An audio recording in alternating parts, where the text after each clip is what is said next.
अगर सऊदी अरब से भी ज़्यादा तेल रखने वाला देश डॉलर को लात मार दे तो अमेरिका की सुपर पावर का क्या होगा।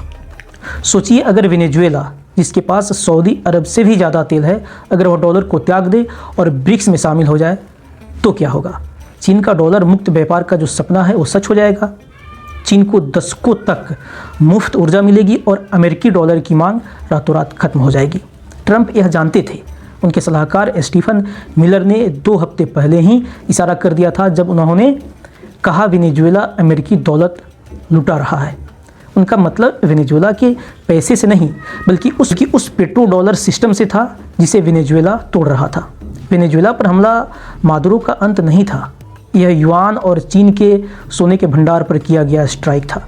ट्रंप ने एक झटके में रूस, चीन और ईरान के उस साझेदार को ख़त्म कर दिया जो अमेरिका की आर्थिक नाकेबंदी को तोड़ने की क्षमता रखता था। लेकिन खेल अभी खत्म नहीं हुआ है। अमेरिका ने एक मोहरा मार गिराया है, लेकिन वजीर अभी भी बोर्ड पर है। रूस पहले से ही रूबल में तेल बेच रहा है। चीन ने स्विफ्ट बैंकिंग सिस्टम के जवाब में अपना खुद का CIPS यानी कि cross border inter bank payment system खड़ा कर लिया है, जिसमें 185 देशों के लगभग 4800 बैंक जुड़ चुके हैं। अब सवाल यह है, आगे क्या होगा। इस महायुद्ध में भारत कहाँ खड़ा है? क्या हम सुरक्षित हैं या फिर अमेरिका की अगली नज़र ब्रिक्स के मुखिया भारत पर है? वेनेजुएला के पतन के बाद अमेरिका का अगला निशाना कौन होगा? दबाव अब ब्रिक्स पर आएगा और ब्रिक्स का वर्तमान मुखिया कौन है? भारत। अब भारत एक दोराहे पर खड़ा है।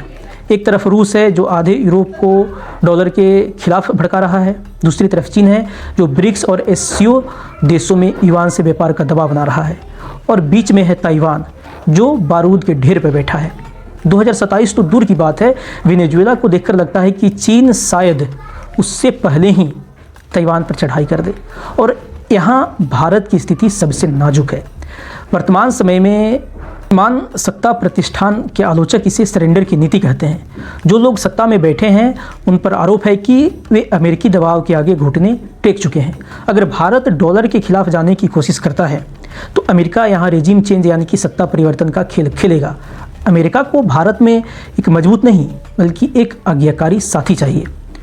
विश्लेषकों का मानना है कि जब तक ट्रंप सत्ता में हैं या जब तक उनकी कुर्सी सुरक्षित है, भारत की विदेश नीति वाशिंगटन के इशारों पर ही नाचेगी। इसे कड़वा सच कहें या मजबूरी, लेकिन भारत अभी अपने बड़े भाई अमेरिका को नाराज़ करने की स्थिति में नहीं दिखता। वेनेजुएला पर हमला सिर्फ एक खबर नहीं है, यह एक चेतावनी है। यह उस 51 साल पुराने वादे को निभाने की जिद है जिसके लिए अमेरिका किसी भी हद तक जा सकता है। हेनरी किसिंजर का बनाया हुआ ढांचा हिल रहा है, और जब कोई इमारत गिरती है तो धूल बहुत उड़ती है। मादुरो गए, लेकिन क्या पुतिन झुकेंगे? क्या जिनपिंग पीछे हटेंगे?